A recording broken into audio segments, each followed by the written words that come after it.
Welcome guys, and in this video I'm going to show you how can adjust PlayStation 4 screen size and how to fix zoom out. So what you'll need to do is go to the settings, basically like that, and then you'll need to go to the down until you see sound and screen. Click on that one, and right here you'll see display area settings, so you can enlarge or shrink it.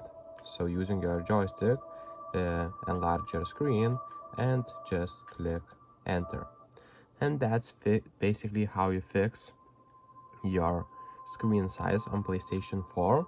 And basically if you go to the browser, you'll be able to basically zoom in or zoom out. So as you can see, you'll need to press R3 to zoom in or zoom out. So that's pretty much it, guys. So if this video was helpful, please make sure to subscribe to Guide to Everything, comment down below for the algorithm, and see you in the next one. Peace.